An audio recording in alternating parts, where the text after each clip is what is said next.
Hey guys, it's your girl Mashonda, and I am coming to you from the yards because it's so beautiful out here in Southeast Washington, D.C. to show you guys my new hardware. Go, Mashonda. Hey.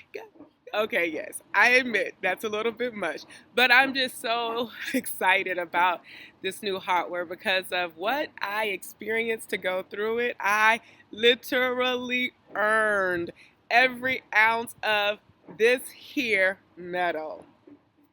Many of you know, if you've been following me on social media for the past few months, that I've been training for my first marathon.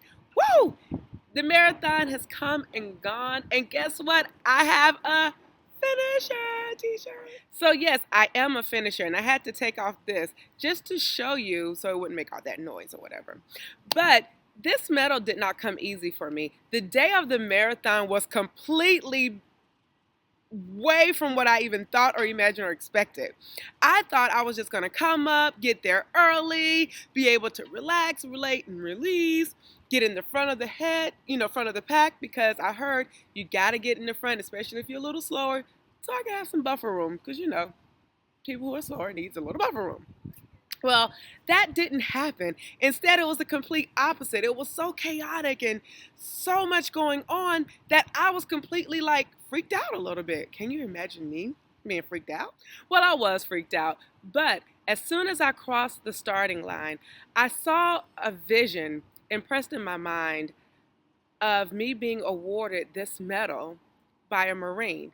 So no, I didn't have my ideal start, because in my mind I had everything planned out to a T, because that's kind of who I am. I have things planned out, and so I like things to go a certain way, and the way I envisioned it, that's the way I wanted to go. But guess what? That's not the way God had it. Not this particular day. No, sirree, buddy. But let me tell you, even though I got started later than I initially wanted to, and knowing that my pace was already very close to the minimum of what you have to maintain in order to beat the bridge, I was freaked out. But seeing that vision carried me through and helped me to realize, like, okay, I'm going to finish. I just don't know how. Anyway, I ran the best race I could in terms of being smart. Um, and this is how it went. Mile 1 through 6 was pretty cool. At mile 6, I saw two cars, or it might have been a car and a truck, and then like 4 or 5 buses. What? You have buses following me already? So think about the mental pressures of having to run and run for your life so that the car and the buses don't catch up to you by the time you get to the bridge. So the bridge is not a mystery, which I kind of sort of didn't really believe in it, but it is real. So if you ever think about doing a marathon, specifically Marine Corps marathon, you need to know you have to beat the bridge.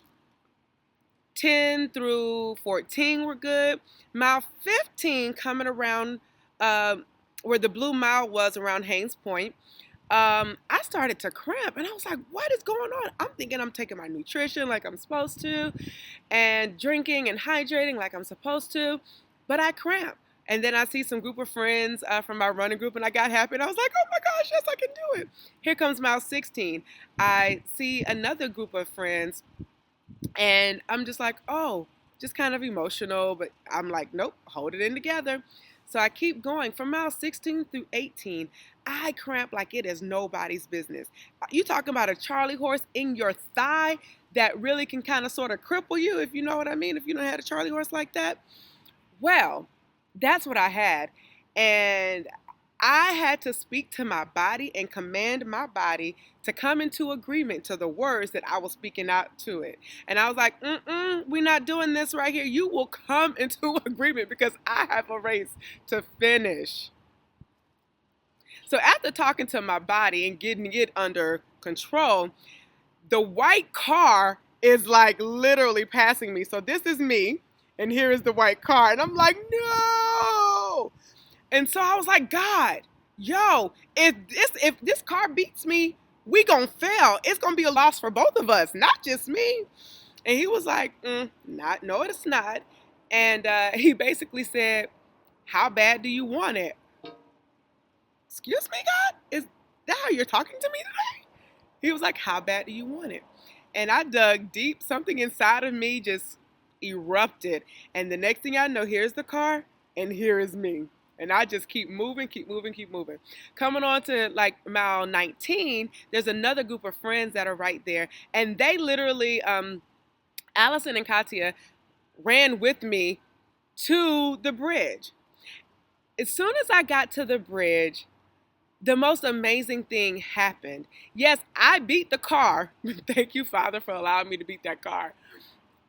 But a song in which God has been like speaking to me with came on as soon as I crossed it.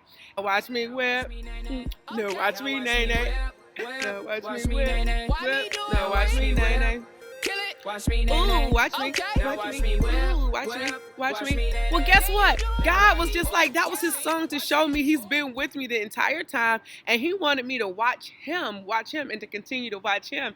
And I love it because I was like, that in that moment, it just reminded me of how good and how awesome God is and the promises that I held on to the entire time, which was exceedingly and abundantly above anything I can ask or think my God will do. That is the one promise that I held on to the entire race because I knew I was going to finish because I got the vision.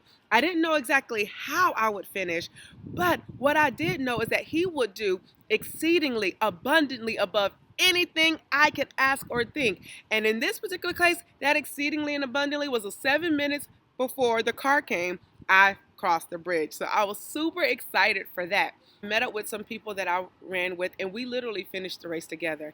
But it was that community of people that we continued to push each other throughout the ending of the race. We composed ourselves, we got our thoughts together, our bodies in order again, hydrated, we ate, got our nutrition, and kept going. And we were able to run the rest of the way and actually passing people along the way because our bodies were still in good shape. Like, we trained for it, but race day, anything can happen. And so you have to be prepared for anything to happen, even though for me, I wasn't prepared to not start when I wanted to start. Nonetheless, I'm not complaining. But running with that group of people did something to me, and it showed me that we aren't supposed to do life alone. Like, we are supposed to have a community of people that we can do life together with, who can strengthen us through the process. Hence what it says, iron sharpens iron. We kept each other sharp throughout this race, and I loved it. So with my community of people, we're coming up to mile 26, because we really were just like in a groove. Everybody was still able to run. We were doing run intervals. And coming up to the finish line, another song came on, which was like such a great reminder. Again, God speaks to me in the most unique musical ways, I'm telling you. And this song was an old school Atlanta song with Crime Mob. Nut if you buck, ride, rut. If you stuck, ride, rut. And I literally was crossing the finish line like, nut if you buck, nut if you buck. To me, that was so amazing that I still had that much energy and was able to still keep going. But essentially, the mission was accomplished. No, my start was not how I wanted it.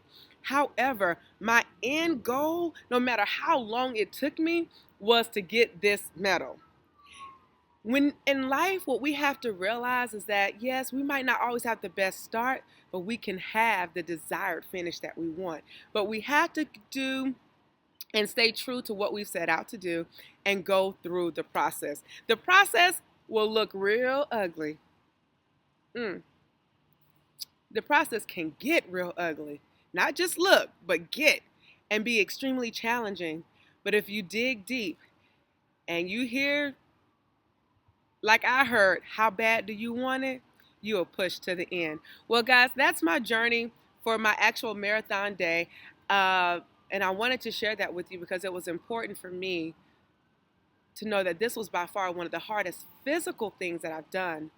But because God was with me the entire time, and I was able to use some tools to help me stay focused, like, renewing my mind with the word, holding true to the promises, and having fun with him as he was telling me to, watch me. It made my marathon experience so awesome that I am even considering doing another one. Wait for it. Yeah, I actually am. Anyway, uh, thank you for indulging me on this time with you guys. And remember, don't just look it, but be it, because you are it. Always shine, and guess what? Mission accomplished. Ooh, watch me, watch me. Ooh, watch me, watch me. Ooh, watch me, watch me.